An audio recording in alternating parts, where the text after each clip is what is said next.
Bismillahirrahmanirrahim. Assalamualaikum warahmatullahi wabarakatuh. Allahu Akbar, Allahu Akbar, Allahu Akbar. Allahu Akbar, Allahu Akbar, Allahu Akbar.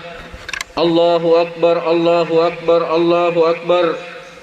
Allahu Akbar kabira, walhamdulillahi katsira, wa subhanallahi bukratan wa asila. La ilaha illallah wahdahu la syarikalah. La ilaha illallah akbar. Allahu akbar walillahil hamd. Alhamdulillah. Alhamdulillahi rabbil alamin. Wa bihi nasta'inu ala umurid dunya waddin. Asyhadu an la ilaha illallah wahdahu la syarikalah. Wa asyhadu anna Muhammadan abduhu wa rasuluh. Allahumma salli ala sayyidina Muhammad wa ala alihi wa sahbihi ajmain. Qala Allah Ta'ala fil Qur'anil Karim, a'udzu billahi minasy syaithanir rajim. Bismillahirrahmanirrahim. Walillahi 'alan nasi hajjul baiti man istata'a ilaihi sabila. Wa qala aidan, inna a'tainakal kautsar fashalli lirabbika wanhar. Shadaqallahul adzim. Ihwanul muslimin dan muslimat jamaah salat Id yang dirahmati Allah Subhanahu wa taala. Sebagai hamba Allah yang beriman, pada pagi hari ini marilah kita semua memanjatkan rasa syukur dan terima kasih kita kepada Allah Subhanahu wa taala. Karena Allah masih memberikan umur yang panjang kepada kita. Setelah 60 hari lebih, kita baru saja melaksanakan Hari Raya Idul Fitri.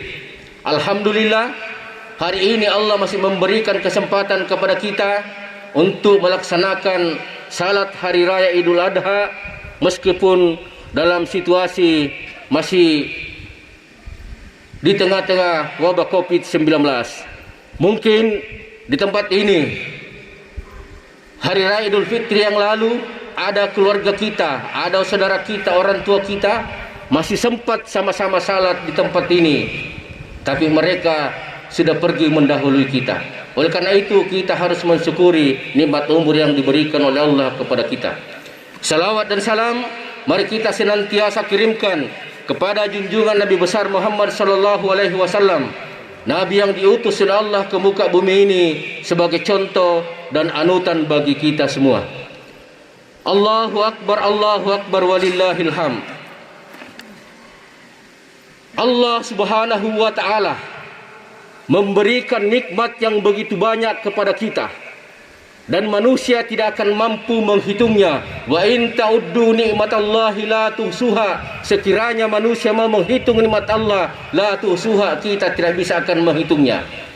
Oleh karena itu, yang patut kita laksanakan menurut perintah Allah Subhanahu wa taala dengan rasa syukur dan pengabdian kepada Allah Subhanahu wa taala. Inna a'tainakal kautsar fashalli rabbika wanhar. Allahu akbar, Allahu akbar walillahil hamd. Hari ini saudara-saudara kita,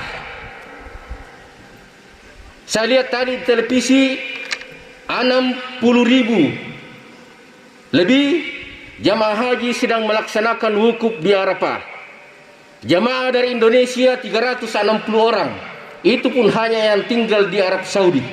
Tidak ada yang bisa dari Indonesia maupun dari negara lain yang masuk di Arab Saudi untuk melaksanakan ibadah haji. Karena demi menjaga keselamatan bersama.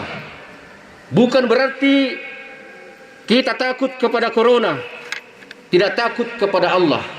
Tetapi Allah menyuruh kita untuk mengambil yang lebih baik untuk keselamatan manusia. Kaum muslimin dan muslimat yang dirahmati Allah, di dalam bulan Zulhijjah ini ada 3 hal penting yang diperintahkan oleh Allah Subhanahu wa taala. Yang pertama,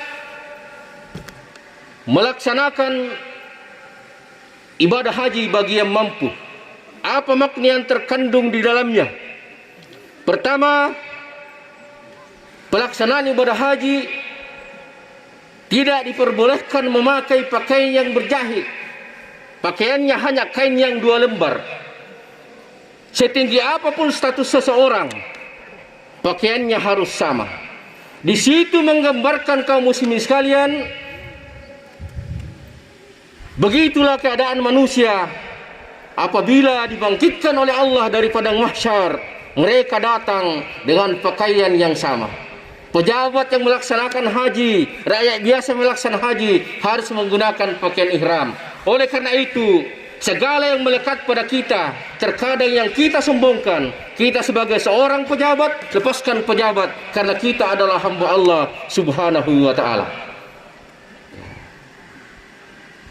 Karena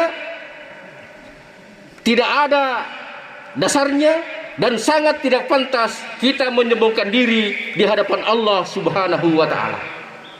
Itulah sebabnya kenapa iblis dan setan dilaknat oleh Allah subhanahu wa ta'ala, karena menganggap dirinya lebih mulia daripada Nabi Adam alaihi salam. Iblis mengatakan, saya diciptakan dari api, sedangkan Adam diciptakan dari tanah yang hina, masa saya mau tunduk dan sujud kepada Nabi Adam. Oleh karena itu, dengan ibadah haji kita hilangkan sifat-sifat kesombongan di hadapan Allah subhanahu wa ta'ala. Kemudian yang kedua, kita diperintahkan melaksanakan salat id. Ya, meskipun sekarang ada beberapa tempat tidak boleh melaksanakan salat berjamaah di lapangan, di masjid, ya seperti di Makassar. Ya, makanya banyak orang Makassar datang karena tidak enak ia rasa salat di rumah. Ya. Tetapi apa boleh buat, karena itu kita harus mematuhi aturan pemerintah. Di dalam pelaksanaan salat, anggota tubuh yang paling kita banggakan adalah kepala kita. Diri kita merasa paling pintar. Tetapi dalam pelaksanaan salat, kita sujud kepada Allah, merendahkan diri, kepala kita sejajarkan dengan kaki. Oleh karena itu, sepintar apapun kita, setinggi apapun pendidikan kita, sepanjang apapun titel kita, kita tidak pantas sombong dengan apa yang diberikan oleh Allah kepada kita. Karena ilmu yang diberikan Allah kepada manusia hanya 1%, 99% masih dimiliki oleh Allah subhanahu wa ta'ala. Yang sampai kepada kita, yang sampai kepada Sulaiman hanya sedikit sekali. Sudah diambil Pak Habibie lebih banyak. Ya. Oleh karena itu, tidak patutlah kita merasa diri kita paling pintar, paling hebat, gampang menyalahkan, membid'ahkan, dan bahkan mengharamkan orang lain. Allahu Akbar walillahil hamd. Kemudian yang ketiga, pelaksanaan ibadah kurban. Ibadah kurban mengingatkan kita kepada peristiwa Nabi Ibrahim alaihissalam bersama anaknya. Nabi Ibrahim umurnya sudah tua, belum diberikan keturunan oleh Allah subhanahu wa ta'ala. Nabi Ibrahim berdoa kepada Allah selama 40 tahun. Rabbi habli minas salihin. Ya Allah, berikanlah aku anak yang saleh. Nabi Ibrahim berdoa selama 40 tahun terus menerus, baru dikabulkan oleh Allah. Oleh karena itu Nabi Ibrahim sangat mencintai anaknya. Maka Allah menguji Nabi Ibrahim, kalau kau lebih cinta kepadaku, kau tidak cinta kepadamu, meskipun kau mencintai anakmu, kau lebih mencintai saya, maka sembelilah anakmu. Ya. Melalui mimpinya. Saya telah disampaikan kepada anaknya Ismail, nak, tadi malam saya bermimpi diperintah oleh Allah untuk menyembelih kamu. Bagaimana pendapatmu? Ibrahim mengatakan, lakukan hai tetaku, insya Allah saya termasuk anak yang sabar. Apa makna yang terkandung di sini kaum muslimin sekalian? Pertama, sebagai orang tua kita tidak boleh memaksakan kehendak kepada anak. Kita harus moderat.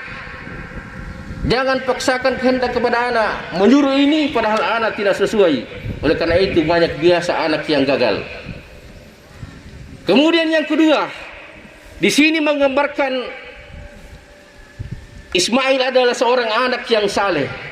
Apapun yang diperintahkan oleh orang tuanya, selama sesuai dengan perintah Allah, maka dia akan ikut melaksanakannya. Mudah-mudahan anak-anakku semua yang hadir di tempat ini meniru akhlak Nabi Ismail alaihi salam. Seandainya anak yang tidak saleh, anak yang kurang ajar, paling-paling kalau bapaknya mengatakan, "Nak, saya bermimpi tadi malam menyuruh menyembelih kamu. Bagaimana pendapatmu?" Paling-paling dia bilang, "Teta, kita merolok, kata maki kita." Ya, kira-kira seperti itu. Tapi Nabi Ismail alaihissalam tidak seperti itu. Ya. Kaum muslimin dan muslimat yang dirahmati Allah, oleh karena itu tugas kita sebagai orang tua adalah mendidik anak-anak kita untuk menjadi anak yang baik dan anak yang saleh. Karena apabila kita mati, amal kita terputus kecuali 3. Salah satu diantaranya awwaladun salihah yad'u lahu, anak yang saleh yang senantiasa mendoakan orang tuanya. Meskipun kita sudah meninggal, sudah dimakamkan, tetapi kita punya anak yang senantiasa mendoakan kita. Rabbi firli wali walidayya warhamhuma kama rabbayani sagira. Kita meninggalkan anak yang saleh yang senantiasa memberikan pahala jariah kepada kita, daripada kita meninggalkan anak yang salah dan senantiasa mengirimkan dosa kepada kita. Kita mati, anak kita berbuat dosa di atas dunia, dosanya juga tertuju kepada kedua orang tuanya. Allahu Akbar walillahil hamd. Kemudian yang terakhir, apa makna dari penyembelihan kurban? Pertama, semoga dengan tersembelihnya hewan kurban kita, sifat hewaniah, karena manusia itu terkadang disinggapi 2 sifat, terkadang sifat insania dan sifat hewaniah. Ya, terkadang manusia itu lebih ganas daripada hewan, tetapi manusia itu lebih mulia daripada malaikat. Karena laqad khalaqtal insana fi ahsani taqwim. Manusia makhluk yang paling mulia di sisi Allah adalah manusia. Dengan tersembelihnya hewan kurban kita, mudah-mudahan sifat-sifat hewan yang ada pada diri kita dihilangkan oleh Allah Subhanahu wa taala. Ya, kenapa disunahkan kambing atau domba? Salah satu makna di antaranya, kambing itu adalah binatang yang paling panas lidahnya. Ya. Hanya satu yang ingin saya sampaikan karena tidak boleh panjang khutbah. Kambing itu adalah punya lidah yang sangat panas. Kalau ada tanaman kita dimakan kambing, yakin dan percaya tidak akan bisa tumbuh, pasti mati. Nanti kita ganti baru bisa tumbuh baik. Ya. Apa maknanya? Manusia ada juga seperti itu.